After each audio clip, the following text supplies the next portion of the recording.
Hello everyone, welcome to my new blog. আজকে যে দিনের ব্লগটা শেয়ার করছি দিনটা ছিল 14 ফেব্রুয়ারি, মানে ভ্যালেন্টাইন্স ডে। তো এই ভ্যালেন্টাইন্স ডে নিয়ে আমি অনেক রকম ভাবনা চিন্তা করে রেখেছিলাম, কিন্তু সেই সপ্তাহে হঠাৎ করে শরীরটা খুব খারাপ হয়ে যাওয়ায় কিছুই এক্সিকিউট করা হয়নি।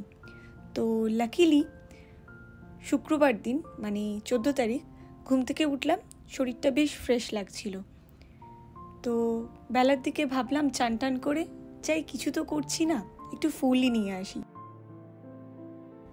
তাই শিলাদিত্য অফিসে বেরিয়ে যাওয়ার পর আমি সকালের কাজকর্ম সেরে চান টান করে বেরিয়ে গেলাম ফ্লাওয়ার মার্কেটের দিকে। এখানকার মানে মংকক ফ্লাওয়ার মার্কেট খুব ফেমাস হংকংয়ে।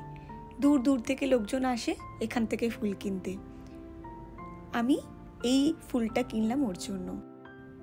প্রথমে ভেবেছিলাম বুকে কিনবো, কিন্তু এই সিঙ্গেল রোজটা দেখে এত ভালো লাগলো, এত সুন্দর করে একটা বেশ কিউট ব্যাপার আছে, সেজন্যই আমি এটাই নিলাম। তারপর ভেবেছিলাম যে আরও কিছু আলাদা করে ফুল কিনবো, তবে আর বুকে কিনবো না। বুকেগুলোর দামও কিন্তু প্রচুর, মোটামুটি 450 থেকে স্টার্টিং। 450 মানে আমাদের ইন্ডিয়ান কারেন্সিতে অলমোস্ট 5000 টাকা।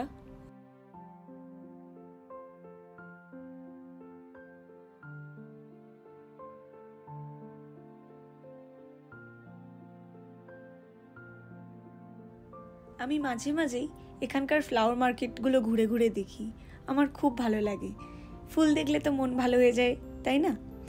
তো আর এত সুন্দর সুন্দর এখানে ফুলগুলো দেখতে পাই, সেজন্য আমি ভাবি যতদিন এখানে আছি ফ্লাওয়ার মার্কেটটা আমি ঘুরবো ভালো করে।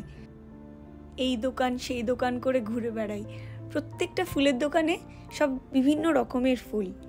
এই গোলাপগুলো দেখুন কি সুন্দর না? কোন গোলাপটা ছেড়ে কোনটা দেখবো এরকম একটা অবস্থা হয়ে গেছে। আর ভেতরে যারা ওয়ার্কার্সরা আছে তারা দেখছি একটার পর একটা ফ্লাওয়ার বুকে রেডি করেই যাচ্ছে। তার মানে কি? তার মানে নিশ্চয়ই এখানে বিক্রি হয় সেই রকমভাবেই, সেই জন্যই তারা বানাচ্ছে। অলরেডি এতগুলো রেডি আছে। আর সব থেকে ভালো লাগে এখানে বুকেগুলো এত সুন্দরভাবে র্যাপ করা থাকে, তার উপর আবার কিছু কিছু বুকেতে দেখলাম একটা করে ব্যাগও রাখা, মানে ব্যাগের মধ্যে বুকেটা দিয়ে দিচ্ছে। কি সুন্দর দেখতে সেই ব্যাগগুলো। আবার কিছুতে দেখলাম বুকের ওপর সুন্দর করে ডেকোরেট করেছে একটা নেটের কাপড় দিয়ে, কেউ কেউ একটা করে ক্রাউন দিয়েছে। কি বড় বড় সব বুকে, আর কত সুন্দর সুন্দর।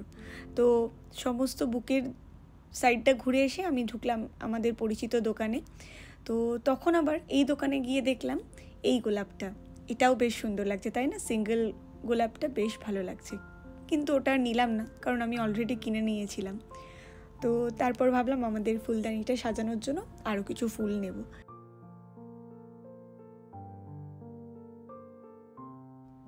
দোকানটা অনেকক্ষণ ধরে ঘোরাঘুরি করে অবশেষে পাশাপাশি লোকজনকে দেখলাম কে কী ফুল কিনছে, সেই মতো আমিও ফুল কিনতে গেলাম।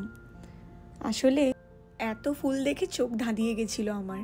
তো সেজন্য এখান থেকে ভাবলাম কিছু গোলাপ নিই আর কিছু ওই জিপসি টাইপের গাছগুলো নিই, যেগুলো দেখলাম অনেকেই নিচ্ছে, মানে ফুলের সাথে ব্যাকগ্রাউন্ডে দেওয়ার জন্য যে গাছগুলো হয় সেগুলো।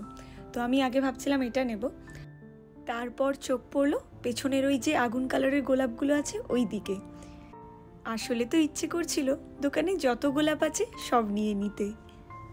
এই যে আমি এটা নিয়ে নিয়েছি, এই গোলাপটা নিলাম আর সাথে ওই জিপসির মতো গাছটা নিলাম, মানে ফুলটা নিলাম। তো ব্যাস কেনাকাটা হয়ে গেছে, এবার যাচ্ছি বাড়ির উদ্দেশ্যে। ওয়েদারটাও খুব একটা সেদিনকে ভালো ছিল না, বৃষ্টি হচ্ছিল। তো যাই হোক, সেই সময় ওয়েদারটা পরিষ্কার থাকায় ভাবলাম না, শরীর যখন দিচ্ছে, ওয়েদারও যখন ভালো আছে, তাহলে বেরিয়ে পড়ি। ব্যাস ফুল নেওয়া হয়ে গেছে, এবার যাচ্ছি বাড়ি।